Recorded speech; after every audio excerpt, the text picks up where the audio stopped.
आपुला तो एक देव करून घ्यावा, तेणे विण जीवा सुख नोहे. एरती माई के दुःखाची जनिती, नाही आदि अंती अवसान. अविनाश करी आपुली या ऐसे लावी मनापिसे गोविंदाचे. एरती माई के दुःखाची जनिती, नाही आदि अंती अवसान. तुका म्हणे एक मरणीची सरे, उत्तमची उरे कीर्ती मागे. एरती माई के दुःखाची जनिती, नाही आदि अंती अवसान. पांडुरंग गुरु प्रथम, पांडुरंग गुरु प्रथम, दुसरे चरण संददिया.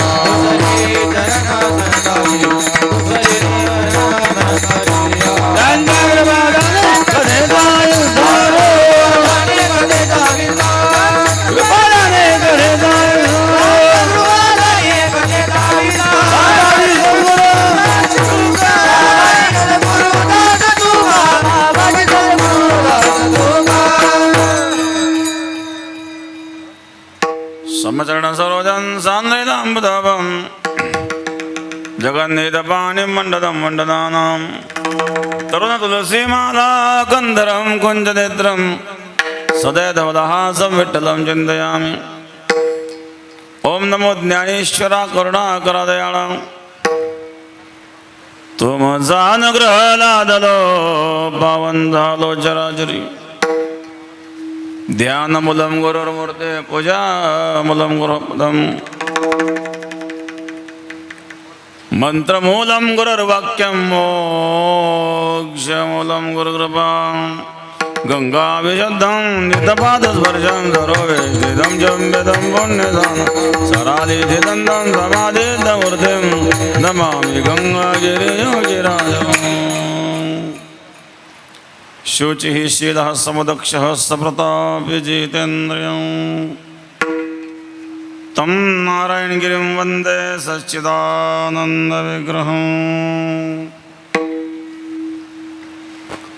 यगराज सद्गुरु गंगागिरी महाराजांच्या कृपेने, सद्गुरु श्री नारायणगिरी महाराजांच्या आशीर्वादाने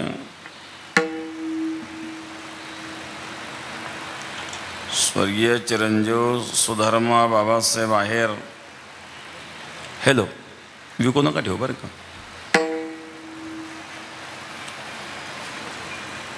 यांचं असणारं प्रथम पुण्यस्मरण, त्यानिमित्ताने असणारी ही सेवा, त्यांचे वडील बाबासाहेब आनंदराव आहेर, आई सौ विमल बाबासाहेब आहेर, चुलते आप्पासाहेब आनंदराव आहेर, सुधाकर आनंदराव आहेर, बहीण सौ स्मिता बाबासाहेब चांदगुळे, सौ अमृता सुदामराव सलालकर, सौ सुलक्षणा संजय भुसाळ, सौ कल्पना मिलिंद थोरात, शिवप्रसाद बाबासाहेब आहेर बंधू, समस्त आहेर परिवार, आहेर परिवारावर प्रेम करणारे त्यांचे सर्व आप्तेष्ट मित्रगण, भक्तगण, भजनी मंडळ, गायक वादक मंडळ, ज्येष्ठ मंडळ, तरुण मंडळ, महिला मंडळ, भजनी मंडळ, समस्त आहेर परिवार, उपासनी नगर मित्र परिवार साकुरी, सर्वांना धन्यवाद. प्रथम पुण्यस्मरणाच्या निमित्ताने असणारी कीर्तन सेवा आहेत.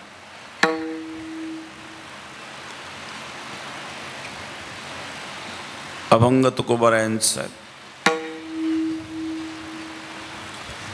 भारतीय संस्कृतीमध्ये श्राद्धादी कर्म केले जातात.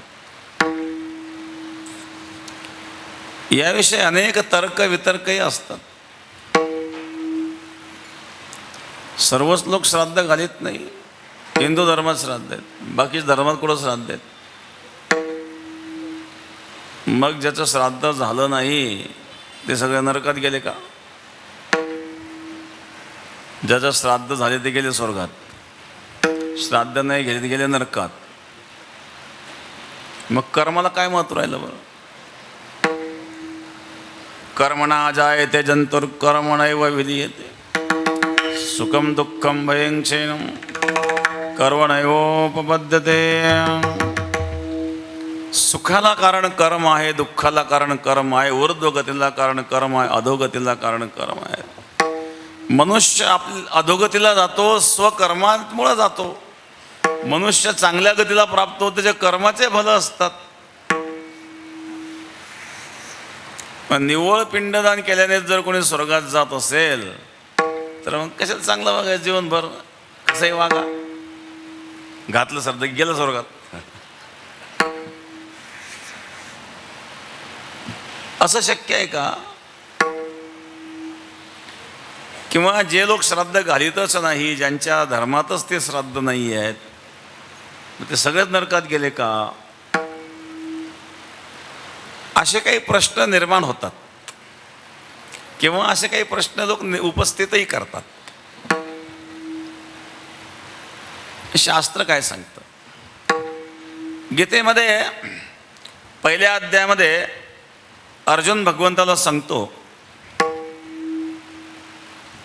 जेव्हा युद्धाची तयारी झालेली होती, सेनयोर्भयोर्मध्ये रथं स्थापयाम्यच्युत यावदेता निरीक्षेऽहं योद्धुकामानवस्थितान्.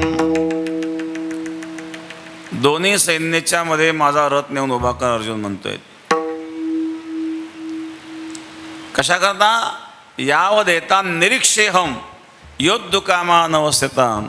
युद्धाकरता कोण कोण आलेलं आहे, कोणाकोणाशी मला लढायचं आहे त्याचं निरीक्षण मला करायचं, म्हणून दोन्ही सैन्याच्या मध्ये माझा रथ नेऊन उभा करा, असं अर्जुन म्हणतोय. अर्जुनाचा रथ भगवंताने दोन्ही सैन्याच्या मध्ये नेऊन उभा केला.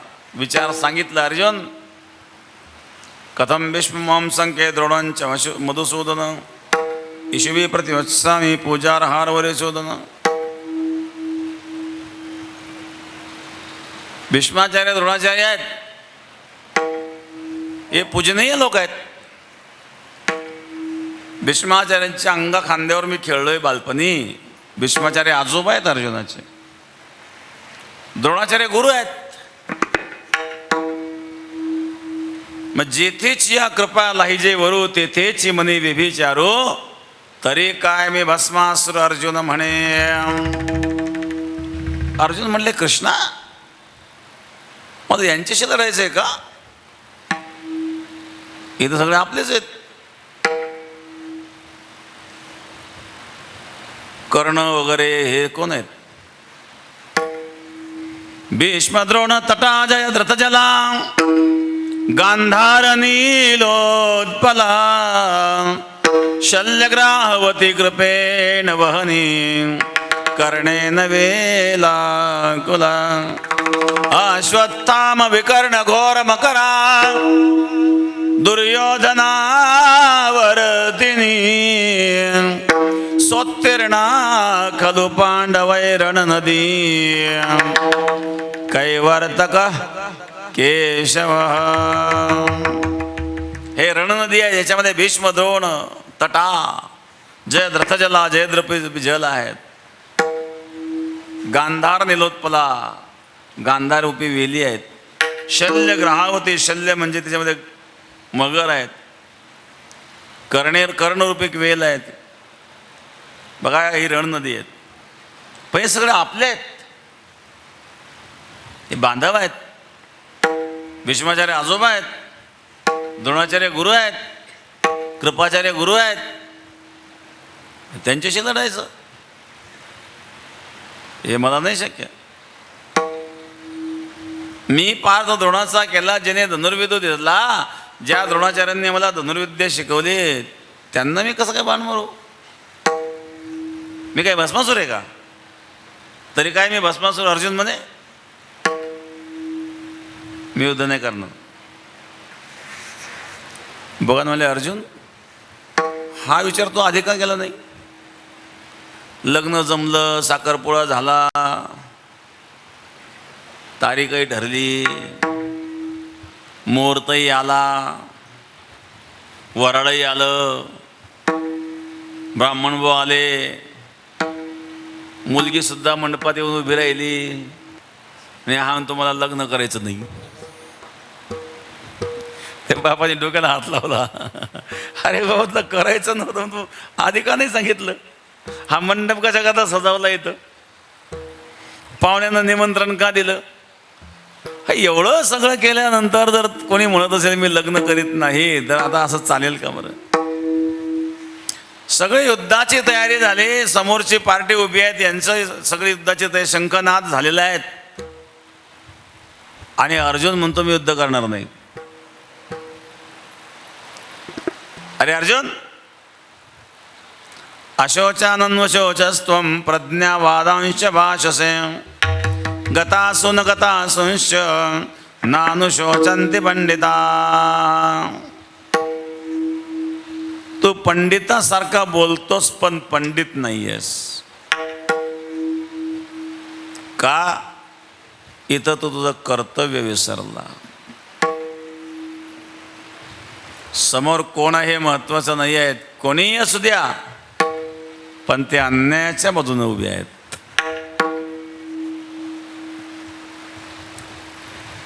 म्हणून तुला युद्ध केलं पाहिजे, हे एक कारण आहे. अर्जुनाने युद्ध न करण्याचं दुसरं कारण एक सांगितलं. काय सांगितलं? अर्जुन म्हणला युद्ध झाल्यानंतर हे सगळे लोक मरतील. एवढे लाखो लोक मेल्यानंतर त्यांच्या पत्न्या विधवा होतील ना.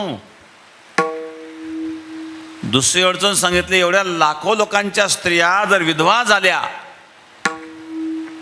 तर समाजामध्ये काय घडेल महाराज?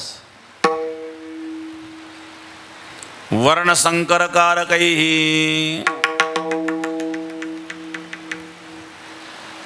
कुलधर्म वर्णसंकर होईल. त्याचा परिणाम संकरोन्नरकायैव कुलज्ञानं कुलस्य च पतन्ति पितरो हेषां लुप्तपिंडोदकक्रिया. अर्जुनाने सांगितलं एवढे लोक मरतील, एवढ्या लोकांच्या पत्न्या विधवा होतील आणि वर्णसंकर घडेल. प्रदुष्यन्ति कुलस्त्रिया, कुलस्त्रिया प्रदूषित होतील. आणि त्या वर्णसंकरातून निर्माण होणारी जी मुलं आहेत त्यांना पितरांबद्दल आदर राहणार नाही. लुप्त पिंडोदक क्रिया, पिंडोदक क्रिया लुप्त होईल आणि त्याच्यामुळं पितरांचं पतन होईल. पतंतो पितरो हेषाम लुप्त पिंडोदक क्रिया. हा म्हणजे या गीतेच्या पहिल्या अध्यायामध्ये अर्जुनानं देखील पिंडदानाला महत्व दिलंय.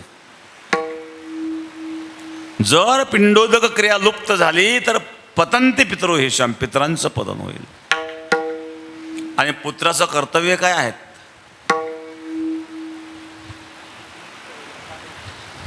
पितरांचा उद्धार करणे पुत्राचं कर्तव्य आहे. पुत्र, पु म्हणजे पुनीत करणं, त्र म्हणजे तिन्ही काळामध्ये आपल्या पितरांना पुनीत करण्याचं काम करतो तो पुत्र असतो. इथं अर्जुनाने पिंडदानाला महत्व दिलं. शास्त्र सांगतं म्हणून शास्त्राने सांगितलेल्या गोष्टी करायच्या असतात, कारण जीवाच्या कल्याणाकरता शास्त्र सांगतं. असो, श्राद्धादी विधी आपल्या भारतीय संस्कृतीत करतात आणि ती परंपरा चालत आलेली आहे. प्रथम पुण्यस्मरणाचा निमित्त आहेत. आहेर परिवारावर प्रेम करणारे त्यांचे आप्तेष्ट मित्रगण भक्तगण सर्वांना धन्यवाद. विठाला विठाला विठाला विठाला विठाला.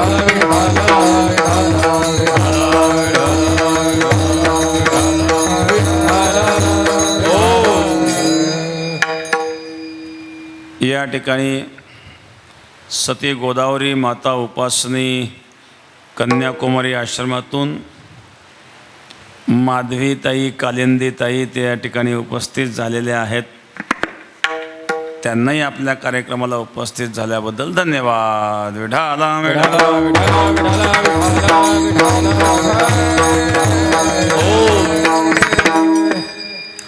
सेवेकरता घेतलेला अभंग उपदेशपर प्रकरणातील आहेत. तुकोबराई या अभंगामध्ये उपदेश करतात. काय उपदेश करतात? तुकोबरायांनी जेव्हा या जगामध्ये दुःख भोगणाऱ्या समाजाकडे दृष्टिक्षेप केला, एक गोष्ट त्यांच्या लक्षात आली, प्रत्येक मनुष्य दुःख भोगतोय. जो देखे सो दुखिया बाबा, सुखिया कोई नहीं रे. जो देखे सो दुखिया बाबा, देखे सो दुखिया बाबा, सुखिया कोई नहीं. जो देखे सो दुखिया बाबा, राजा दुखिया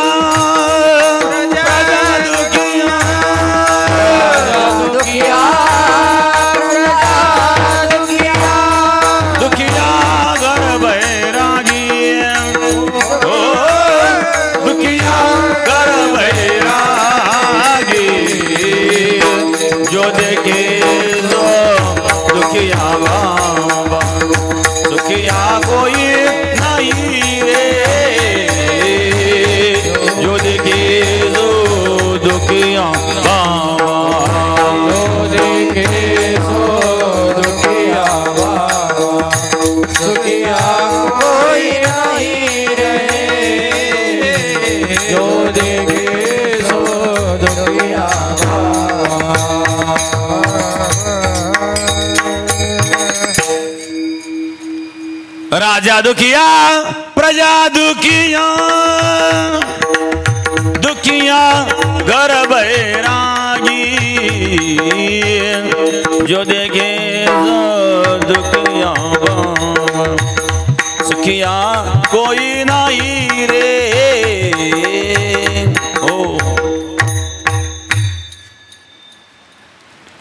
कोई तन दुखी, कोई मन दुखी, कोई धन बिन रहत उदास. थोड़े थोड़े सब दुखी, सुखी श्याम के दास. काहींना शारीरिक व्याधी आहेत, काहींना मानसिक व्याधी आहेत, काही कर्जबाजारी झाले आहेत. कोणाचं काय दुःख, कोणाचं काय दुःख. संसारामध्ये बघा, संसाराला दुःखालयम अशाश्वतम म्हटलेलं आहे. काहींना शारीरिक व्याधी, सगळे लोक गुलाबजाम खात आहेत, याची इच्छा झाली. एक गुलाबजाम हातात घेतला आणि तोंडात घालणार तेवढ्यात पत्नी किचनमधून पळतच आली. पत्नी म्हणली, तुमची साखर 350च्या पुढं चालली आणि तुम्ही कुठं गुलाबजाम खातायत? हा म्हणला, फारच इच्छा झाली, फार इच्छा झाली. मग तिने पाते लावून ठेवलं गुलाबजाम, या सगळंच खाऊन टाका, होईल तकलीफ तुम्हाला, मला तरी काय करायचं. हा म्हणला, ठीक आहे, नाही खात म्हणले गुलाबजाम. मग मसालेदार वांग्याची भाजी वाढ. काळ्या मसाल्याची वांग्याची भाजी खायची इच्छा झाली, पण मूळ व्याध. धड कोणाला बोलता येत नाही, बसता येत नाही.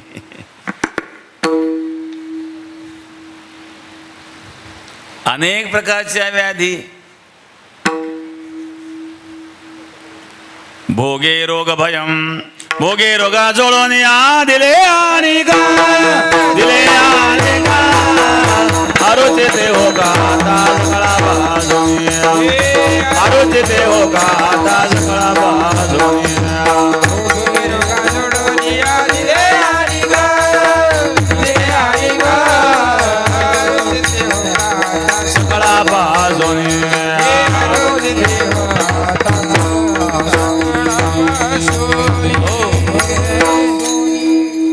कोई तनदुखी, शारीरिक व्याधी. प्रवास करायची इच्छा, जावं वाटतं इकडं तिकडं, पण मनक्यात घ्या, डॉक्टर म्हणतात प्रवास करू नका. मानेला पट्टा, कमरेला पट्टा. कोई तनदुखी, कोई मनदुखी, काहींना मानसिक व्याधी, पतीचं पत्नीचं जमत नाही, पण एकत्रित राहिल्याशिवाय पर्याय नाही. घर सोडता येत नाही महाराज. घरातले अडचणी असतात, बाहेर बोलता पण येत नाही कोणाला. एका माणसाने विचारलं का म्हणले, लग्न झाल्यानंतर महिला असतात ना, कपाळाला कुंकू लावतात, गळ्यात मंगलसूत्र घालतात, हे पाहिल्यानंतर असं वाटतं विवाहित स्त्री आहेत. पण विवाहित पुरुष आहे कशावरून ओळखावं बरं? एका विचार हा पुरुष विवाहित हे ओळखायचं कशाने? मी त्याला सांगितलं याला एकच आहे, चेहरा उतरलेला दिसला की समजा लग्न झालेलं आहे. ज्याच्या त्याच्या घरातल्या अडचणी ज्याला त्याला माहिती महाराज. एकत्रित राहावं लागतंय, प्रेम आहे म्हणून नाही, गरज आहे म्हणून. गरज म्हणून प्रेम दाखवणं आणि विशुद्ध प्रेम असणं या दोघांमध्ये फरक आहे. आणि म्हणून कोई तनदुखी, कोई मनदुखी, कोई धनबिन राहता उदास, काहींना दारिद्र्याचं दुःख. मुलाला खूप शिकावं वाटतं, पण याच्याकडं मुलाची फी भरायला पैसा नाही. पत्नीलाही वाटतं आपण दागिने घ्यावे. शेजारनी बघा ना, पतीला म्हणले कोणाच्या गळ्यात काय, कोणाच्या नाकात काय, कोणाच्या कानात काय, घेतलं का कधी तुम्ही? आणि तुझी काय इच्छा आहे? म्हणले कानातले झुपके घ्या. म्हणले नको नको, फार मान डोलवती म्हणले तू कानात घातल्यावर. काही ना स्वभाव असतो. एक नथ घातली 1 तोळ्याची, कोणी आलं का अशीच करायची ती. आजच्या काळात कोण कोणाकडे पाहतो? कोणीच पाहिना. शेवटी एक कुत्री बसलेली होती, ती शेपटीवर पाहिली होती, क्यां करायला, क्यां काय करते 1 तोळ्याची म्हणले. माणसाला कोणी विचारच तयार नाही. काही ना प्रदर्शनची सवय असते. रुसले ना होती, मला नाही राहायचं म्हणलं इथं, मी चालले माहेरला. जायचं तर स्टेशनला नेऊन गेला, रेल्वे स्टेशनला. रेल्वे स्टेशनवर नेऊन घातलं, गाडी आली, सीटवर बसवलं, येते म्हणले आता. हां जायचं तर आता मी येणारच नाही, तुम्ही घ्यायला आल्याशिवाय येणारच नाही म्हणले. तू घ्यायला यायचे कशाला वाट पाहते? मी म्हटलं जा म्हणलो का, तुझ्या मनाने चालेल मनाने जे, आता मी नाही येणार तुला घ्यायला. तब्येतीला जपा, तुझं काय घेणं माझ्या तब्येतीशी, जायचं जा निघून. त्या कपाटामध्ये लाडू करंजे त्या खाऊन टाका, खराब होईल. मी खाईल ना तर फेकून देईल, तुला जायचं ना, कशाला का जीव गुंतून देते तू? हा म्हणलं तुला तर एवढी काळजी वाटते म्हणून जाते कशाला? ते म्हणते ठीक आहे तुमची इच्छा नसेल तर उतरले खाली, चला म्हणले घरी. हे भांडण कशामुळे झालं? कोई धन बिन रहता उदास. पत्नीने इच्छा व्यक्त केली काहीतरी दागिने घ्यावेत, पण याच्याकडे पैसा नाही आहेत. हे दारिद्र्याचं दुःख आहे. थोडे थोडे सब दुखी सुखी श्याम के दास. तुकोबाऱ्यांनी जेव्हा दृष्टिक्षेप टाकला तर प्रत्येक मनुष्य कुठं ना कुठं दुःखी दिसतोय. कोणी छातीवर हात ठेवून सांगू शकत नाही की मी पूर्ण सुखी आहे. इच्छा मात्र सुखाची करतोय, प्रयत्न देखील सुखाकरिताच करतोय. प्रयत्न सुखाकरिता करतो, इच्छा सुखाची करतो, पण पदरात मात्र दुःख पडतं. याला कारण काय? अशी दयनीय अवस्था झालेला जो समाज आहे, वास्तविक दुःखाची इच्छा कोणी करीत नसतं. कोणी देवाला नवस केला का देवा मला खरूज होऊ दे, देवा मला कॅन्सर होऊ दे, असं कोणी म्हणत नाही. प्रत्येकाला सुख मिळावं असं वाटतं. कोणी देवाला दुःख मागत नाही. दुःख मागितल्याचे काही उदाहरणं पुराणामध्ये पाहायला मिळतात. श्रीमद भागवताच्या 9व्या स्कंदामध्ये एक रंती देवाचं उदाहरण आहे,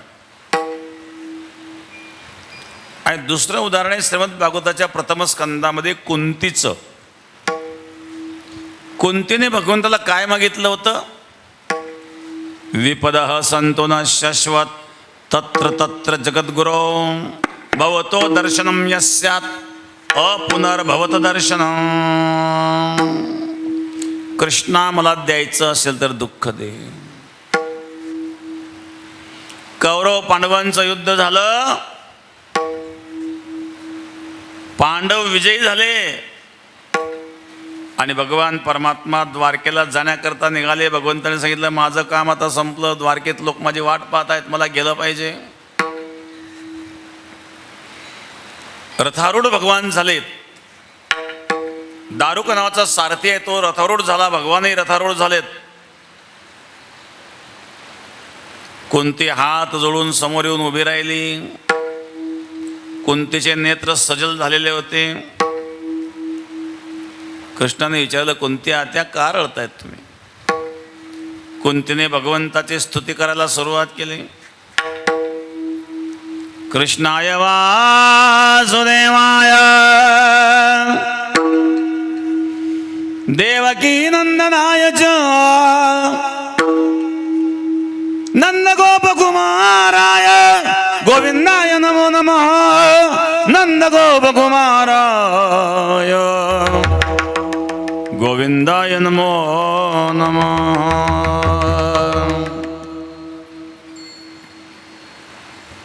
हे वसुदेव नंदन कृष्ण देवकी नंदन कृष्ण नंद गोपकुमार. कृष्णाय वासुदेवाय देवकी नंदनाय च. अरे कृष्णा, आम्हाला सोडून चाललं असतं. सज्जनाच्या वियोगात दुःख असतं आणि दुर्जनाच्या संयोगात दुःख असतं.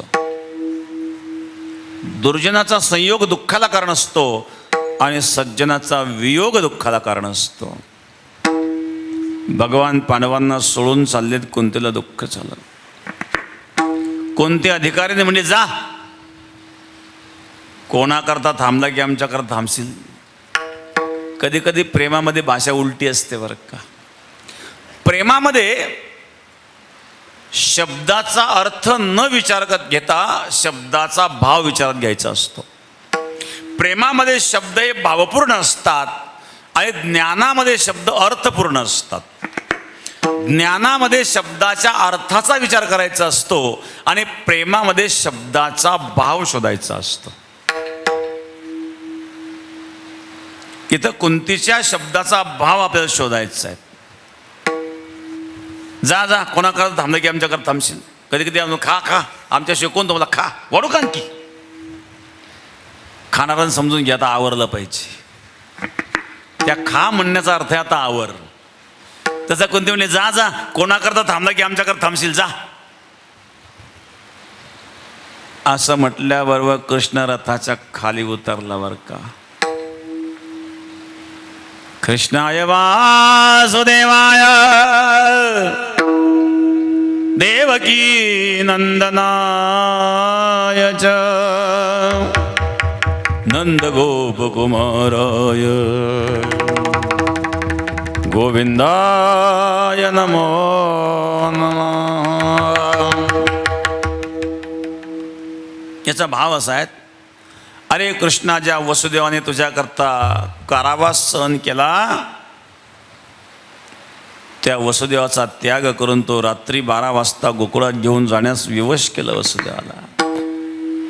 ज्या देवकीने 9 महिने तुला गर्भात सांभाळलं, रात्री अंधारात ते देवकी तुझं मुख देखील पाहू शकले नाही, त्या देवकीचा त्याग करून तू गोकुळात निघून गेलास. नंद गोपकुमाराय.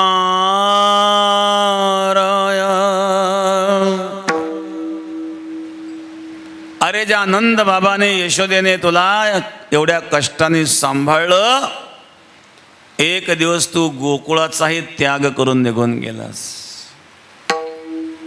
तुझा एक स्वभाव आहे, प्रेम देतोस, लळा लावतोस आणि सोडून जातोस.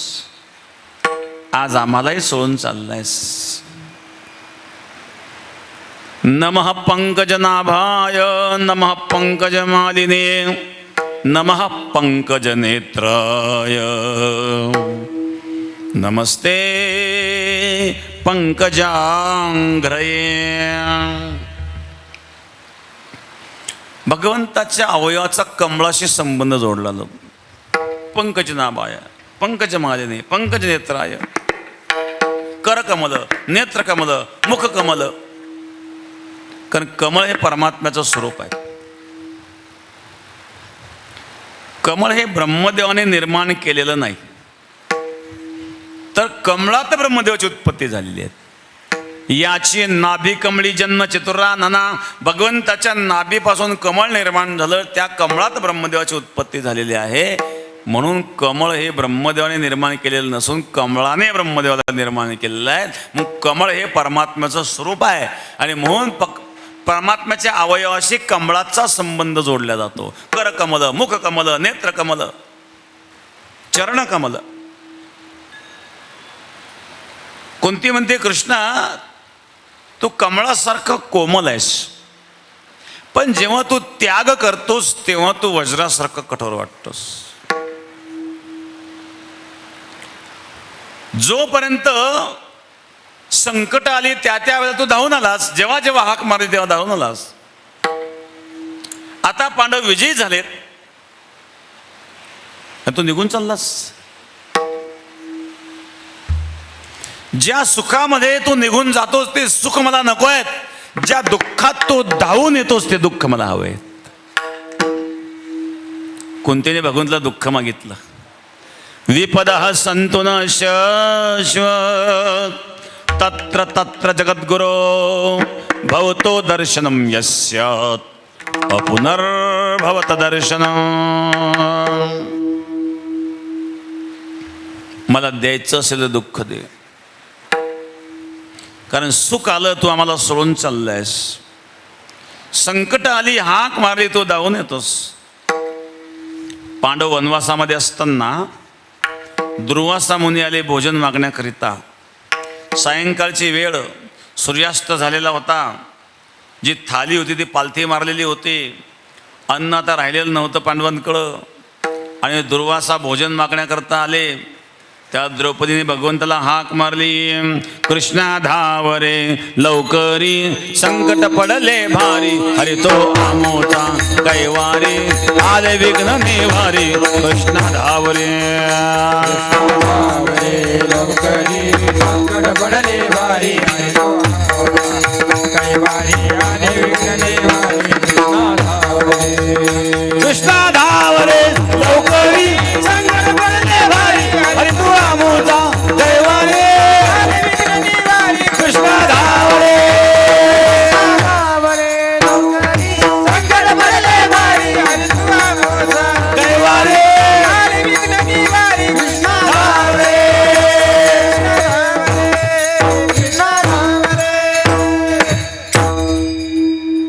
द्रौपदीने धावा केला, कृष्णा धावरे लवकरी संकट पडले भारी, हरी तू आमोचा कैवारी आले विघ्न निवारी. कृष्णा धावरे.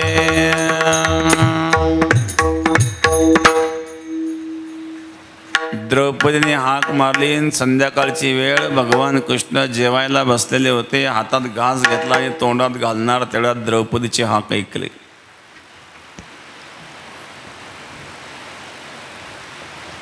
उठले भगवान. रुक्मिणीच्या तर कुठं चालले आहेत? काहीच बोलले नाही. तसे द्रौपदीवर पोचले. द्रौपदी का बोलवलं मला?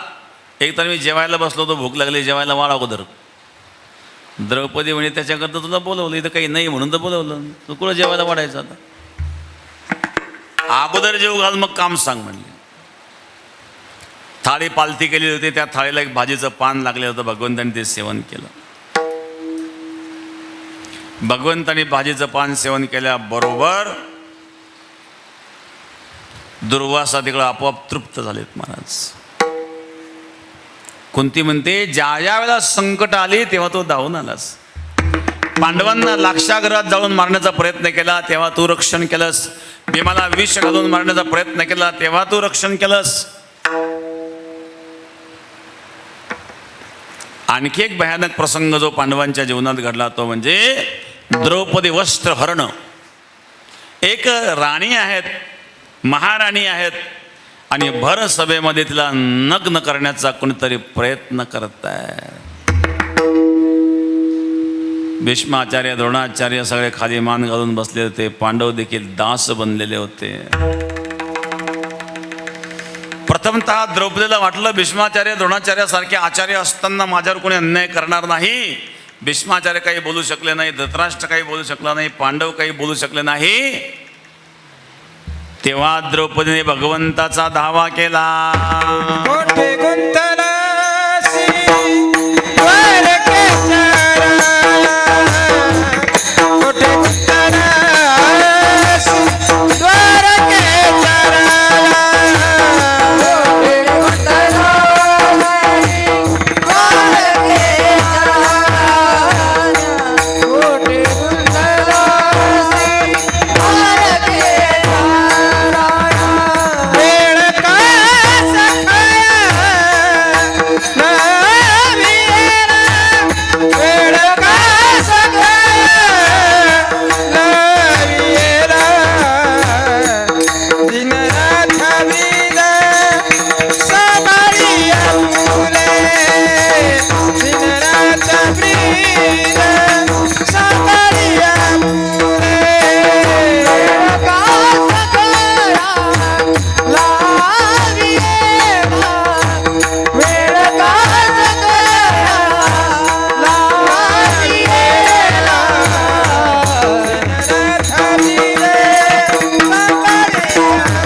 कोठे गुंतलासी द्वारकेच्या राया वेळ का सखया लाविला. दीनानाथ ब्रिद सांभाळी आपुले नको पाहू केले पाप पुण्य. मी पाप केले का पुण्य केले आता पाहू नको, कृष्णा धावून ये. तुम बिना काऊन खबर दे गोवर्धन गिरीधारिया. तुम बिना कौन खबर दे गोवर्धन गिरिधारिया.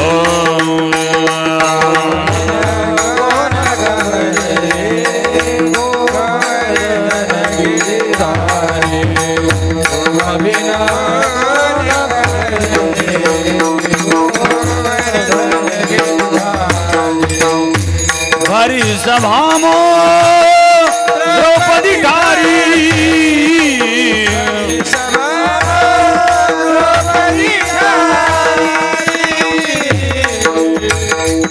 राखे लाजल हमारे, राखे लाज हमारे.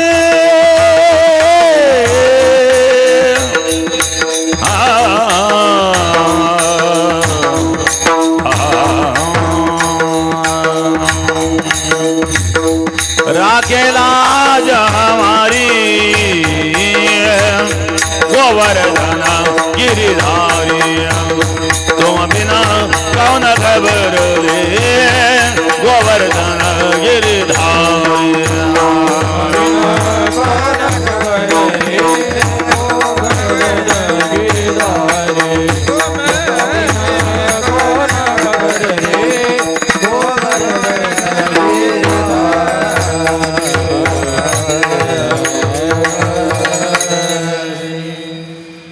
भरी सभामो द्रौपदी ठारी. राखे लाज हमारी गोवर्धन गिरिधारी. तुम बिना कौन खबर रे गोवर्धन गिरिधारी.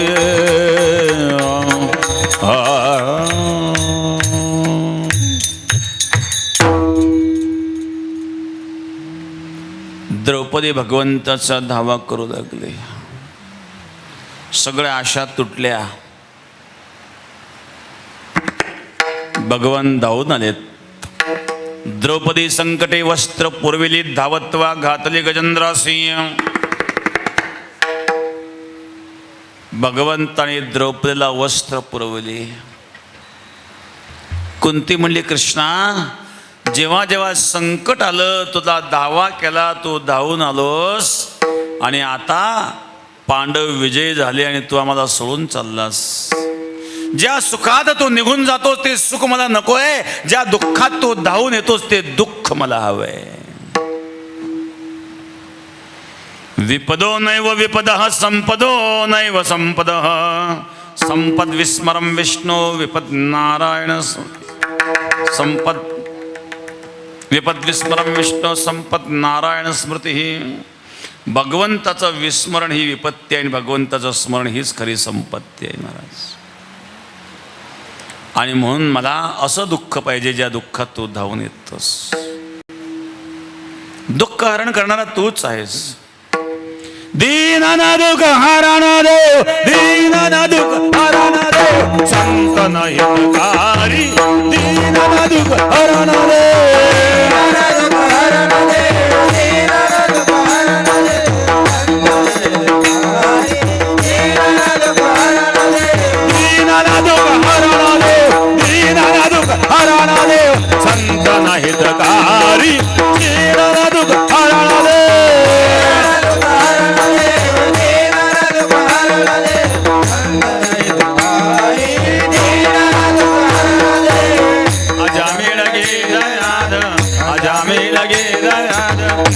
मैं कहूँ कौन साधु मैं कहूँ कौन साधु पंछी को पग पढ़ा दो पंछी को पग पढ़ा दो गणी का शिकारी दीनाना दुःख हरणा देव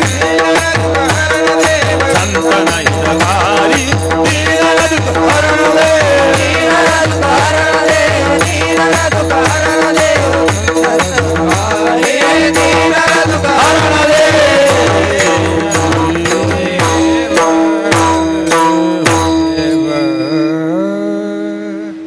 दिनाचं दुःख हरण करणारा तू आहेस.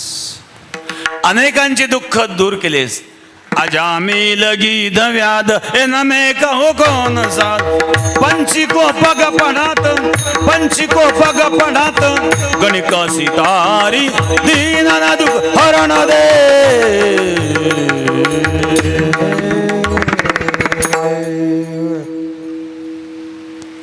अजामिळाचा उद्धार केला, जटायूचा उद्धार केला, जराव्याधाचा उद्धार केला, गणिका उद्धरले. मग कोणत्याने भगवंतला दुःख मागितलं. पण दुःख का मागितलं. दुःखामध्ये तुझं स्मरण होतं आणि तुझं स्मरण झालं म्हणजे सुख मिळतं. याचा अर्थ सुखाकरिता दुःख मागितलं, दुःखाकरिता दुःख मागितलं नाही. म्हणजे कुंतीच्या दुःख मागण्यात देखील सुखाचीच अपेक्षा आहे. यावरून हे सिद्ध होतं की प्रत्येक जीवाला सुखच हवं आहे. दुःख कोणालाही नको असतं. मग तुकोबारे सांगतात तू सुखाची इच्छा करतोयस, पदरात मात्र दुःख पडतायत, तुला सुखाचा मार्ग सुचत नाही आहेत. मग त्याकरता मी एक उपाय सांगतो. काय उपाय सांगितला. सुखाचा मार्ग म्हणजे परमार्थ आहेत आणि परमार्थामध्ये त्या परमात्म्याला आपलंसं कर, त्याशिवाय सुख मिळणार नाही. प्रथम चरणामध्ये आपुला तो एक देव करुणी घ्यावा. आपुला तो एक देव करुणी घ्यावा. आपुला तो एक देव करुणी घ्यावा. आपुला तो एक देव करुणी घ्यावा.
आपुला तो एक देव करून घ्यावा तेणे विना जेव्हा सुख नोया विढाला विढाला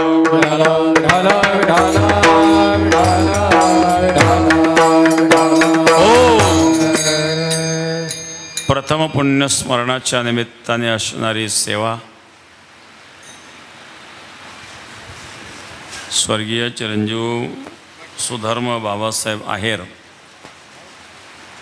यांचं असणारं प्रथम पुण्यस्मरण समस्त आहेर परिवारावर प्रेम करणारे त्यांचे आप्तेष्ट मित्रगण आई वडील चुलते बहिणी भाऊ सर्वांना धन्यवाद. या ठिकाणी माननीय माजी आमदार डॉक्टर सुजय तांबेसाहेब आपल्या कार्यक्रमाला उपस्थित झालेत. कार्यक्रमाला उपस्थित झाल्याबद्दल माननीय डॉक्टर तांबेसाहेबांनाही धन्यवाद. आणि दिलीप भाऊ रोहम या कार्यालयाचे या ठिकाणी ते मालक आहेत. दिलीप भाऊ रोहम देखील हो डॉक्टर आपल्या कार्यक्रमात उपस्थित आहेत. त्यांनाही धन्यवाद. सरपंच संदीप भाऊ धनवटे त्यांनाही धन्यवाद. संदीप भाऊ दंडवते आणि आहेर परिवारावर प्रेम करणारे त्यांचे सर्व आप्तेष्ट मित्रगण. 1 वाजून गेलेले आहेत. आपुला तो एक देव करून घ्यावा तेणे विण जीवा सुख नोहे. सुख कुठे आहेत? सुख हे पदार्थात नसतं. सुख दुःख ही अंतःकरणाची अवस्था आहे. एका माणसाच्या पायाखाली मुंगी मेली. चालता चालता पायाखाली मुंगी मेली. त्याला वाईट वाटलं. निरपराध जीवाची हत्या आपल्याकडून घडली ती मुंगी पायाखाली आली, तिचा काही अपराध नव्हता, पण ती मेली. वाईट वाटलं त्याला. पायाखाली मुंगी मेली, त्याला दुःख झालं. एकाने अख्खी कोंबडी शिजवून पोटात घातली, त्याला अजिबात तकलीफ नाही. आता एकाच्या पायाखाली मुंगी मेली तर दुःख वाटलं, एकाने कोंबडी शिजवून खाल्ली त्याला कुठं दुःख आहे? तो फार टेस्टी होती, तिचा जीव गेला. एकाने दुःख मांडलंय का नाही मांडलं? एका माणसाला 2 मुली होत्या. दोन्ही मुलींची लग्न झालीत. बरेच दिवस गेलेत, याला मुलींची आठवण झाली. त्याने विचार केला, चला मुलींना भेटायला. आता मुली त्यांच्या संसारात अडकल्या, त्या सासूरवासिनी झाल्या, त्यांना आपल्याकडे यायला वेळ नाही, आपणच चला मुलीला भेटायला. हा गेला मुलीकडं भेटायला गेला. सायंकाळ झाली, रात्र झाली. योगायोग असा, एक तर दुष्काळ पडलेला होता, मृग नक्षत्र चालू झालं आणि अचानक मुसळधार पाऊस सुरू झाला. मुलीला इतका आनंद झाला. एक तर अगोदर दुष्काळ होता, त्यामध्ये पाऊस, बापाचे पाय घराला लागले. एवढा पाऊस झाला, रात्रभर मुसळधार पाऊस चालू राहिला. सकाळी उठून पाहिलं, सगळे तळे तुडुंब भरले, नद्या वाहत आहेत. मुलीला खूप आनंद झाला. बऱ्याच वर्षानंतर बापाची भेट झाली. बाप आल्यानंतर आनंदी आनंद. मुलीनं पाहुणचार केला, बापाला पुरणपोळ्यांचा स्वयंपाक करून जेवू घातलं. बापाला 2-4 दिवस राहण्याचा आग्रह केला. बापाने सांगितलं, मला वेळ नाही, फार खंत वाटली म्हणून भेटायला आलो होतो. बाप निघाला. दुसऱ्या दिवशी दुसऱ्या मुलीकडे गेला. बघा, पहिल्या मुलीकडे गेला तेव्हा पाऊस झाला, तिला खूप आनंद झाला. दुसऱ्या दिवशी दुसऱ्या मुलीकडे गेला, तिथेही जायला संध्याकाळच झाली आणि तिथेही हा गेल्याबरोबर पाऊस सुरू झाला. असा मुसळधार पाऊस सुरू झाला आणि मुलगी लागली मोठ्या मोठ्याने रडायला. बापाने विचारलं, पाऊस सुरू झाला, तू का रडते? मुलीने सांगितलं, आजच संध्याकाळी विटाची भट्टी पेटवली. आता एकाच बापाच्या 2 मुली आहेत. एकीला पेरणी करायची, तिला आनंद झाला पावसाने, पण जिने विटाची भट्टी पेटवली, आता तिच्या एवढ्या विटाचं वाटोळं व्हायचं, एवढी मेहनत केलेली. बरं, शेवट आता पावसाळा लागायला सुरुवात, शेवटची भट्टी होती. 2 लाख विटाची भट्टी. आता 2 लाख विटा म्हणजे 8 रुपये जरी भाव धरला तरी 16 लाखाची झाल्या ना हो. मग 16 लाखाचं नुकसान. बापाचे पाय घराला लागले आणि 16 लाखाचं नुकसान झालं. एकाच बापाच्या 2 मुली आहेत, पण एकीला पाऊस झाल्याचा आनंद झाला, दुसरीला पाऊस झाल्याचं दुःख झालं. जिला पेरणी करायची होती तिला पाऊस झाल्याचा आनंद झाला, पण जिने विटाची भट्टी पेटवलेली होती तिला मात्र पावसाने दुःख झालं. एकच वस्तू एखाद्या व्यक्तीच्या सुखाला कारण ठरते, तर तीच वस्तू दुसऱ्याच्या दुःखाला कारण ठरू शकते. सुख दुःख अंतःकरणाची अवस्था आहे. केवळ पदार्थांवर सुखदुःख अवलंबून नाही आहेत. मग संसारामध्ये मनुष्य अनेक पदार्थांची इच्छा करतो. जरी ते पदार्थ प्राप्त झाले तरी एक पदार्थ प्राप्त झाल्यानंतर दुसऱ्या 10 पदार्थांची इच्छा करतो. 10 पदार्थ प्राप्त झाल्यानंतर 100 पदार्थांची इच्छा करतो. 100 पदार्थ प्राप्त झाल्यानंतर 1000 पदार्थांची इच्छा करतो. असं करता करता संपूर्ण आयुष्य जातं, पण तो सुखी कधी होत नाही. मग तुकोबारी या ठिकाणी सुखाचा मार्ग सांगतात. काय सांगितलं? आपुला तो एक देव करून घ्यावा, तेने विणजीवा सुख नोहे. हे मन बुद्धी जी आहेत ना, त्या परमात्म्याच्या चरणी समर्पित कर, सुख मिळेल तुला. पण तो एक आपला करा. तो एक म्हणजे कोणता? आमच्या लोकांना 33 कोटी कमी पडले, लोक पिराला जाऊन पुजतात. आता पिराला पुजायला जायची काही गरज आहे? 33 कोटी कमी पडले. पण 33 कोटी खरंच देव आहेत का हो? मग शास्त्रात वर्णन कसं आहे? इथं कोटी शब्दाचा अर्थ करोड असा नाही बरं का. 33 करोड देवता मुळीच नाही. 33 करोड जर देवता असत्या तर 33 करोड देवतांची नावं कुठंतरी आलेली असती. कुठेही 33 करोड देवतांची नावं नाही. 1 करोड देवतांची नावं नाही. 1 लाख देवतांची नावं सुद्धा तुम्हाला पाहायला मिळणार नाही. हा सहस्त्रनाम मात्र आपल्याला पाहायला मिळतं. पण ते एकाच देवतेचं असतं. जसं विष्णू सहस्रनाम, गणेश सहस्रनाम, शिव सहस्रनाम, देवी सहस्रनाम, एकाच देवतेची ती सहस्रनामं असतात, त्या सहस्र देवता नाही आहेत. मग इथं 33 कोटी शब्दाचा अर्थ 33 करोड असा नाही आहे. मग इथं कोटी शब्दाचा अर्थ प्रकार असा होतो, करोड नाही, प्रकार. आपण म्हणतो ना तो मनुष्य फार उच्च कोटीचा आहे, मग उच्च कोटीचा मनुष्य म्हणजे तिथं करोड असा अर्थ कराल का तुम्ही? नाही, उच्च कोटीचा आहे, इथं प्रकार असा अर्थ त्या कोटीचा झाला. इथं सुद्धा 33 कोटी देव शब्द म्हटल्यानंतर 33 प्रकार देवतांचे आहेत, ईश्वराचे नाही. मग देवता आणि ईश्वर यामध्ये काय भेद आहेत? द्यू धातूपासून देव शब्द निर्माण होतो. द्यू म्हणजे देणे, जो देण्याचं काम करतो त्याला देवता म्हणतात. आपण म्हणतो हा देव माणूस आहे, एखादा माणूस चांगलं काम करतो का तो देव माणूस आहे. देव माणूस म्हणजे काय झालं? तो देण्याचं काम करतोय. जो देण्याचं काम करतो त्याला देवता म्हणतात.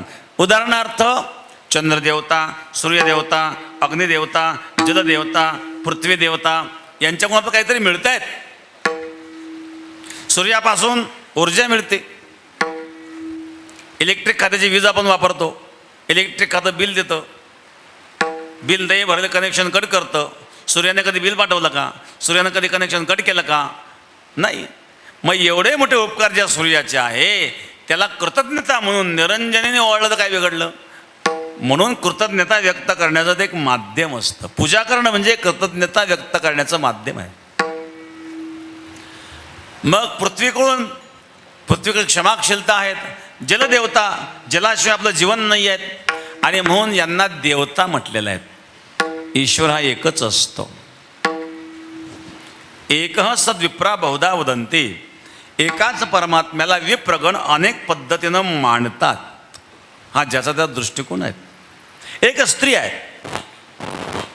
मुलाच्या दृष्टीने ती आई आहेत, भावाच्या दृष्टीने ती बहीण आहेत, पतीच्या दृष्टीने ती पत्नी आहेत, बापाच्या दृष्टीने ती कन्या आहेत, आजोबाच्या दृष्टीने ती नात आहेत, भाच्याच्या दृष्टीने ती मामी आहेत. ज्या किरई भावना दैसी. स्त्री एकच आहेत, पण बाप तिला वेगळ्या दृष्टीने पाहतो, मुलगा वेगळ्या दृष्टीने पाहतो, भाऊ वेगळ्या दृष्टीने पाहतो, पती वेगळ्या दृष्टीने पाहते. जसा ज्यांनी संबंध जोडला तसं ते नातं आहे. तसं ईश्वराचे सुद्धा जो ज्या संबंधाने नातं जोडतो ईश्वर त्या संबंधाने त्याला प्राप्त होतो. मग कोणी त्याला राम रूपाने मानेल, कोणी त्याला कृष्ण रूपाने मानेल, कोणी त्याला शिव रूपाने मानेल, कोणी त्याला देवीच्या रूपाने मानेल, कोणी त्याला गणपतीच्या रूपाने मानेल. एकाच ईश्वराची ही रूपं मांडलेली आहेत.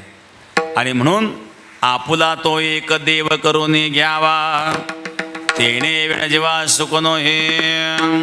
मग तुकोबारांना तो एक शब्द अपेक्षित कुठं आहे? तर तुकोबारांचा तो एक म्हणजे पंढरीचा पांडुरंग परमात्मा. विटेवारी जाची बाहुले समान, बाहुले समान, बाहुले समान, बाहुले समान, बाहुले समान, बाहुले समान. विटेवारी जाची बाहुले समान, बाहुले समान, बाहुले समान, बाहुले समान, बाहुले समान, बाहुले समान. विटेवारी जाती बाहुले समान, बाहुले समान, बाहुले समान, बाहुले समान, बाहुले समान, बाहुले समान. विटेवारी जाती बाहुले समान, बाहुले समान, बाहुले समान, बाहुले समान, बाहुले समान, बाहुले समान. बाहुले समान तोची एकदान सूरदान, तोची एकदान सूरदान. विटेवारी जाते बाहुले समान, बाहुले समान, बाहुले समान, बाहुले समान, बाहुले समान, बाहुले समान.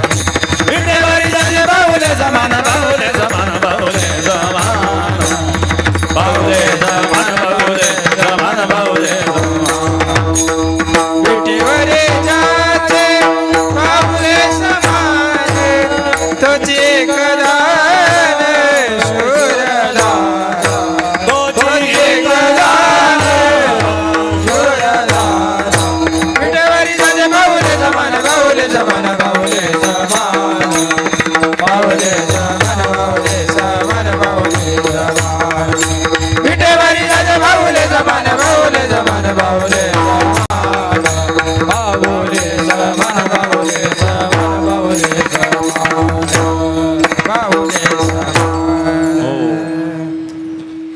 विटेवरी ज्याची पावली समान तोची एक दान शिवरदाता. तोची एक आपला तो एक देव करून घ्यावा तेणे विणे जीवा सकून होय. त्या परमात्म्याच्या व्यतिरिक्त असणारं जे जगत आहे हे माया रचित आहेत. माया म्हणजे काय? मा या दोन अक्षर आहेत. मा म्हणजे नाही, या म्हणजे आहे. नसूनही जे भासतं त्याला माया म्हणतात. ज्याचं विचारा अंती अस्तित्व सिद्ध होत नाही ती माया. माया ही कधी सिद्ध होत नाही. तसं विचारा अंती संसार सिद्ध होत नसतो. तुम्हाला सिद्ध कसं काय होत नाही? मी एक उदाहरण सांगेल लक्ष देण्याकरता. पूर्वीच्या काळातला प्रसंग, 40-45 वर्षापूर्वीची गोष्ट सांगतो. एक शेतकरी चारा विकण्याकरता बाजारात गेला. बैलगाडीमध्ये चारा, त्या बैलगाडीचाच वापर असायचा. एक ग्राहक आला, का काय भाव दिला चारा? तुम्हाला किती घ्यायचा? उक्त सांगा म्हणले, काय पेंड्या मोजीत बसायचे नाही, पूर्ण गाडी घेऊन टाकतो. त्यांनी त्या काळातला भाव सांगेल 300 रुपये. झाला सौदा. दुसरी गाडी घेऊन या, चारा घेऊन जा. आणि कागदावर लिहून दे म्हणले. तो शेतकरी म्हणला, कुठं आपल्याला करार करायचा आहे? आता 300 रुपयात चारा ठरला, तू 300 रुपये दे, चारा घेऊन जा. तो म्हणला कागदावर लिहिलं, काय बिघडलं? शेतकरी म्हणला, बिघडलं काही नाही, लिहि तुझ्या हाताने, मला नाही लिहिता येत. त्याने लिहिलं कागदावर, चाऱ्याची गाडी 300 रुपये, करा सही. हात अंगठ्या बहादूर, लावा शाही. शाही लावली, टेकवला अंगठा. गळ्याला सांगितलं हाकल गाडी. तो शेतकरी म्हणला, गाडी कुठं हाकलतोय? दुसरी गाडी घेऊन जा, हे हा चारा घेऊन जा. तो म्हणला, मला खोटं बोलायला अजिबात आवडत नाही. अरे बाबा, खोटं कोण बोलतं इथं? काही लोक बोलताना असं बोलतात जणू सत्यवादी हरिश्चंद्रानंतर याचाच नंबर, आणि बोलता बोलता फसवतात. आता चाऱ्याचा सौदा केला आणि कागदावर लिहिलं चाऱ्याची गाडी 300 रुपये. गाडी सगळं घेऊन चालला तो चारा. म्हणले कागदावर लिहिलंय. तो शेतकरी लागला राहिला, मी गरीब माणूस म्हणले. हा बैल घेऊन चालला, गाडी घेऊन चालला, दम द्यायला लागला. बाकीचे लोक गोळा झाले, का हो कशाला गरीबाला विनाकारण बोलता? तो नाही हो, मला खोटं बोलायला अजिबात आवडत नाही. बघा बरं कागदावर काय लिहिलेलं आहे, चाऱ्याची गाडी 300 रुपये. त्याच्यामध्ये एक सत्संगी थांब म्हणले, कागदावर काय लिहिलंय? चाऱ्याची गाडी 300 रुपये. तू गाडी घेतली का म्हणे? मी कागदावर लिहिलं म्हणले असं. मग या कागदावर बैल लिहिले का? नाही. काळ म्हणले बैल मग बाजूला. याच्यात जू लिहिलंय का? नाही. काळ म्हणले जू. हे चाकं लिहिलंय का हे कागदावर? नाही, चाकं नाही लिहिलं. काळ म्हणले चाकं. मग हे कागदा आक लिहिलंय का? नाही. काळ म्हणले आक. एका एका पार्टाचं नाव घेतलं ना, उचलतो चारा. गरीबाला फसवतो म्हणले. आता या ठिकाणी काय सिद्धांत आहे? चाऱ्याची गाडी शब्द जरी त्यांनी कागदावर लिहिला तरी त्याला विचारा अंती चाऱ्याची गाडी सिद्ध करता आली नाही. तसं हा संसार जरी आपल्याला भासतो, विचारांती सिद्ध होत नाही. विचारांती तो पदार्थही सिद्ध होत नाही. लक्ष देण्याकरता मी छोटंसं उदाहरण सांगेल. तुम्हाला कसं काय सिद्ध होत नाही? घर घेतलं, बंगला झाला, मुलं झाले, नातू झाले, नातू आजोबाच्या मांडीवर खेळतायत, मिशा ओढताय आजोबाचे. खोटं आहे का? बघा, संतांनी जगातला मिथ्य का मांडलं? जगातला सत्य नाही मांडलं. शास्त्र जगातला सत्य मानित नाही. इथंच सर्वसामान्य माणसाचा आणि शास्त्र विचाराचा हा या ठिकाणी भेद आहे. हे कळणं फार अवघड आहे, पण मी सोप्या भाषेत आणि थोडक्यात सांगेल. एक व्यवहारातलं मी विज्ञानाचं उदाहरण सांगेन. विज्ञान काय म्हणतं? पदार्थाची उत्पत्ती. पदार्थ म्हणजे परमाणूंचा समुच्चय आहे. कोणताही पदार्थ म्हणजे तो परमाणूंचा समुच्चय आहे. मग परमाणूंच्या दृष्टीने जर पाहिलं तर तिथं पदार्थ शिल्लकच राहत नाही. परमाणूंच्या बाबतीमध्ये सुद्धा वैज्ञानिक परमाणूमध्ये 3 घटक मांडतात: proton, electron, neutron. Proton plus power, electron is equal to power, neutron minus power.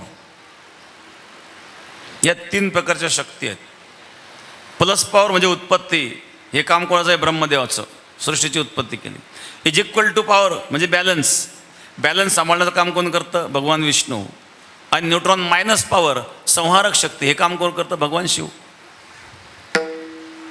उत्पत्ती, स्थिती आणि लय, या 3 प्रकारच्या शक्ती त्या परमाणूमध्ये आहेत. जगदीशचंद्र बोस नावाचे एक वैज्ञानिक होऊन गेले. जगदीशचंद्र बोस यांनी एक मत मांडलं, आपण शालेय शिक्षणामध्ये अभ्यासलं असेल, की वनस्पतींना भावना असतात. पण त्याचंही पुढचं मत मी तुम्हाला जगदीशचंद्र बोस यांचं सांगतो. जगदीशचंद्र बोस यांचं मत आहे की निर्जीव पदार्थाला देखील भावना असतात. कसं काय? तर याचा सिद्धांत जगदीशचंद्र बोस यांनी असा मांडलेला आहे की जगामध्ये पदार्थ निर्जीवच नसतो. म्हणजे कसा? तर त्याचं कारण त्यांनी सांगितलं की निर्जीव पदार्थामध्ये हालचाल नसते, स्पंदन क्रिया नसते. जिथं स्पंदन क्रिया असते तिथं ऊर्जेची गरज असते आणि ऊर्जा ही सजीवात असते. मग त्यांनी परमाणूच्या बाबतीमध्ये सांगितलं की प्रत्येक परमाणूमध्ये असणारे इलेक्ट्रॉन असतात, त्या इलेक्ट्रॉनमध्ये स्पंदन क्रिया असते. इलेक्ट्रॉन स्वतःभोवती फिरतात, इलेक्ट्रॉन कक्षेभोवती फिरतात. मग त्या इलेक्ट्रॉनला फिरण्याकरता तर ऊर्जेची आवश्यकता आहे आणि ती ऊर्जा तर निर्जीव पदार्थ असू शकत नाही. याचा अर्थ त्या इलेक्ट्रॉनमध्ये जी स्पंदन क्रिया आहे ती निर्जीवाची नाही आहे, ती सजीवाची आहे. आणि याचा अर्थ ते सुद्धा सजीव आहेत आणि सजीव पदार्थाला भावना असतात. म्हणजे काय झालं? इलेक्ट्रॉनमध्ये जी स्पंदन क्रिया आहे ती शक्ती आली कुठून? ती शक्ती आहे त्या परमेश्वराची. म्हणजे सत्य काय? फक्त तो परमात्मा आहे. मग पदार्थ सत्य राहिलाच नाही. मग सगळं जगत जर परमाणूपासून निर्माण झालेलं आहे आणि परमाणूमध्ये एकच जर शक्ती राहिलेली आहे, उत्पत्ती, स्थिती, लय, प्रोटॉन, इलेक्ट्रॉन, न्यूट्रॉनच्या रूपाने 3 प्रकारच्या शक्ती, त्या 3ही शक्ती त्या परमेश्वराच्या आहे. आणि म्हणून जगामध्ये सत्य फक्त परमात्मा आहे, जगत नाही. हे विज्ञान सुद्धा सांगतं. म्हणून विचारांती जे सिद्ध होत नाही त्याला मायिक म्हणतात, त्याला माया रचित म्हणतात. हे जगत माया रचित आहे आणि म्हणून ते दुःखाला कारण आहे. द्वितीय चरणामध्ये सांगतो, हे रती माई गे दुःखाची जनी दे. हे रती माई गे दुःखाची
1:30 वाजलेला आहेत.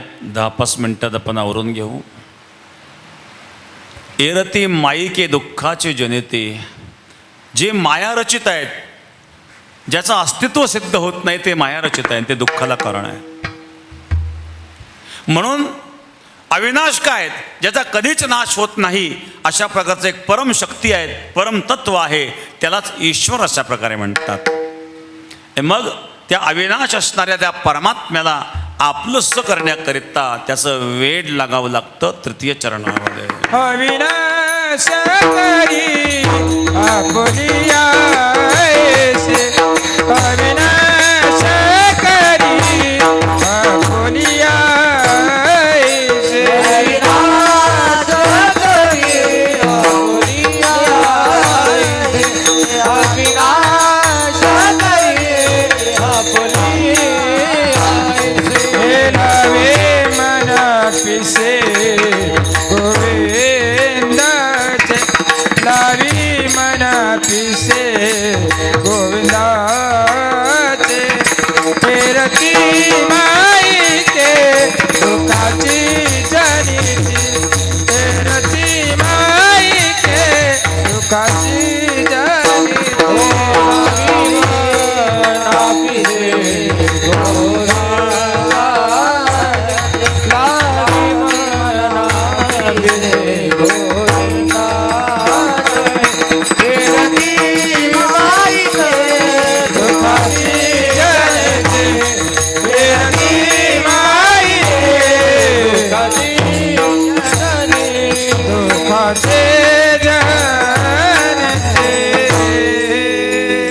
अविनाश करी आपुल्या ऐसे, लावे मना पिसे गोविंदाचे. त्या परमात्म्याचं वेड लागावं. कुठल्याही गोष्टी वेड लागल्याशिवाय सिद्ध होत नाही. ज्याला संसाराचं वेड आहे तो संसार चांगला करू शकतो, ज्याला राजकारणाचं वेड आहे तो राजकारण चांगलं करू शकतो, ज्याला परमात्म्याचं वेड आहे तो परमार्थ चांगला करू शकतो. पण त्याकरता वेडच लागावं लागतं. म्हणून लावी मना पिसे गोविंदाचे. बरं विचारलं महाराज, त्या परमात्म्याचं वेड लागल्याने काय होणार बरं? सांगितलं तू मरणार नाही. मरणार नाही कसं काय? प्रत्येक जण आतापर्यंत जो आला तो गेलाच. महाराज सांगतात, जरी शरीराने तू गेला तरी कीर्ती रूपाने शिल्लक राहशील शेवटच्या चरणामध्ये. तुका म्हणे का मरण्याची सारे, तुका म्हणे का मरण्याची सारे,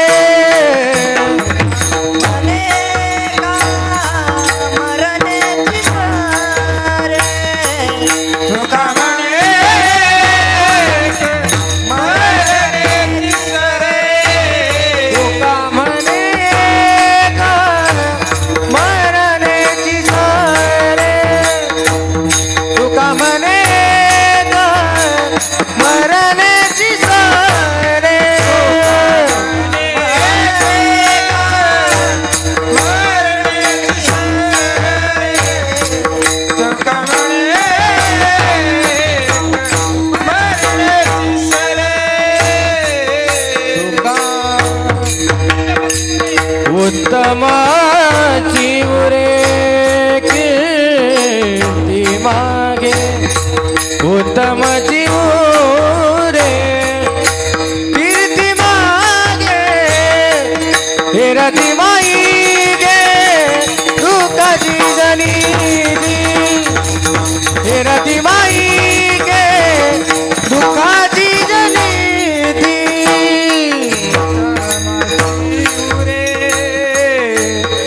कीर्ती मागे उत्तमाची उरे कीर्ती मागे, हेरती माईके दुःखाची जनिती, हेरती माईके दुःखाची जनिती.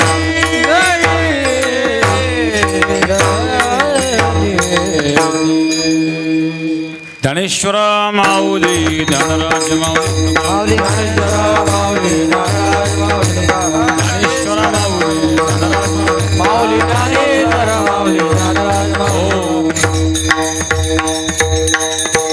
प्रथम पुण्यस्मरणाच्या निमित्ताने असणारी कीर्तन सेवा, आहेर परिवारावर प्रेम करणारे त्यांचे सर्व आप्तेष्ट मित्रगण भक्तगण,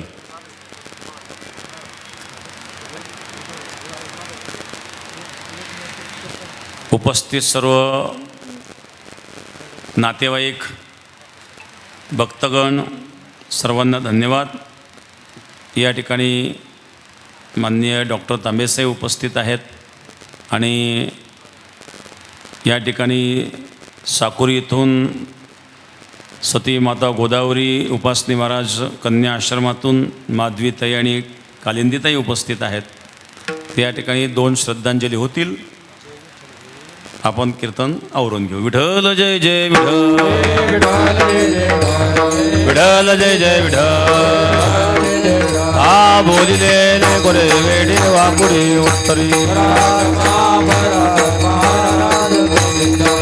नाही उच्चारिला अधिकार मे आबला. तुका म्हणे ज्ञानेश्वरा राखा पाया इंगरा,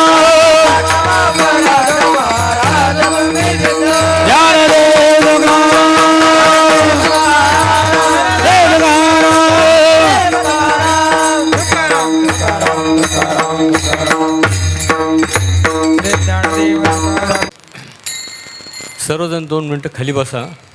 या ठिकाणी आमच्या गावचे सुपुत्र व आमचे नातेवाईक सुधर्म बाबासाहेब आहेर यांच्या प्रथम पुण्यस्मरणानिमित्त सरला बेटाचे मठाधिपती परमपूज्य रामगिरी महाराज यांचं 6वे कीर्तन या ठिकाणी झालं. या कार्यक्रमास त्यांचे सर्व नातेवाईक, आमचे सर्व साकुरीचे ग्रामस्थ उपस्थित आहे आणि विशेष करून आमच्या साकुरी संस्थांच्या संचालिका, आमचे ज्यांचे सदैव कृपाशीर्वाद आमच्या सर्व साकुरी गावावर असतात अशा परमपूज्य माधवीताई, कालिंदीताई आणि सर्व कन्या मंडळी, आणि आवर्जून या ठिकाणी आहेर कुटुंबावरती प्रेम असलेले डॉक्टर सुधीरजी तांबे या ठिकाणी उपस्थित आहे. मी त्यांचं स्वागत करतो. महाराज, यावर्षीचा सप्ताह राहता तालुक्यात आलेला आहे. त्याच्यामुळं राहता तालुक्याची जबाबदारी वाढलेली आहे. आमचं साकुरी गाव पूर्वीपासूनच बेटाशी संलग्न आहे. दरवर्षी साकुरी गावच्या भाकरी आणि आमचे इथले कीर्तनकार या ठिकाणी असतात. गावाच्या वतीने एकच सांगतो की जेवढी होईल तेवढं, शक्य होईल तेवढं साकुरी गाव या सप्त्यामध्ये सहभागी होण्याचा प्रयत्न करीन. त्याच्यात आम्ही तुझभरही मागं राहणार नाही, एवढी मी गावाच्या तर्फे आपल्याला शब्द देतो. आणि या ठिकाणी आमच्या मार्गदर्शिका परमपूज्य माधवीताई 2 शब्द बोलतील सांत्वनपर, आणि त्यानंतर डॉक्टर सुजितजी तांबे बोलते. भाऊ, सिस्टीमवाले त्या माईक तिकडंच द्या, त्यांना जागेवर माईक द्या. 2 मिनटं खाली बसा सर्वांनी, 2 मिनटं. ओम साईनाथै च तत्शिष्यं श्री उपासनी सद्गुरुं देवीं गोदावरीं चैव वंदे गुरुपरंपरां, वंदे गुरुपरंपरां, वंदे गुरुपरंपरां. आज आहेर घराण्यावर मागच्या वर्षी खूप मोठा प्रसंग त्यांच्यावर आला आणि अचानक आपल्याला सुधर्मा भाऊ आपल्या सगळ्यांना सोडून गेले. त्याचं स्थानावरही खूप प्रेम होतं. नेहमीच तो तिथे कार्यक्रमाला, आरतीला पण तो नेहमीच यायचा. पण अचानक काळाने घाला घातला आणि असा प्रसंग आला. त्या सगळ्यांच्यावरच खूप मोठा दुःखाचा प्रसंग आला. आज त्याच्या निमित्ताने इथे महाराजांचं कीर्तन झालं, रामगिरी महाराजांचं.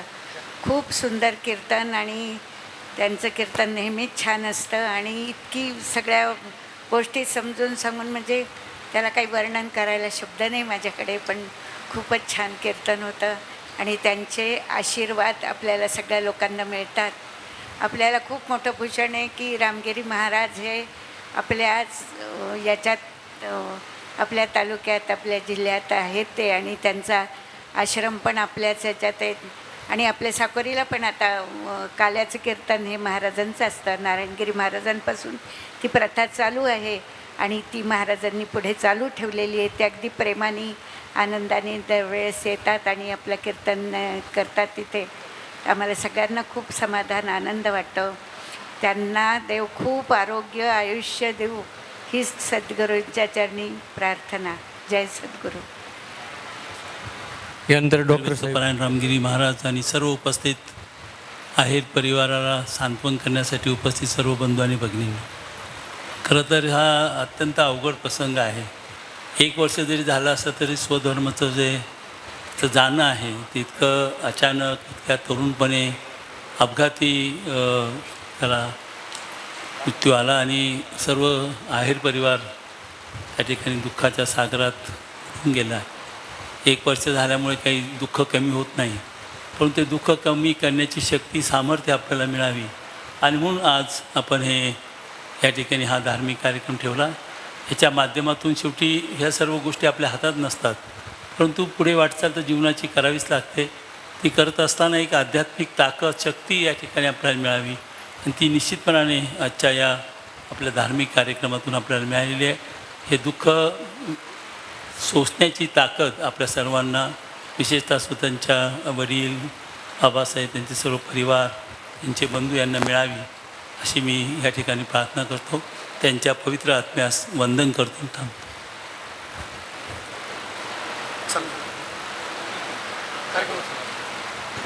सर्वांना सूचना आहे, आपण सर्वांनी जागेवर हात जोडा आणि जेवणाकरता पंक्ती धरून घ्या. भरपूर वेळ झालेला आहे.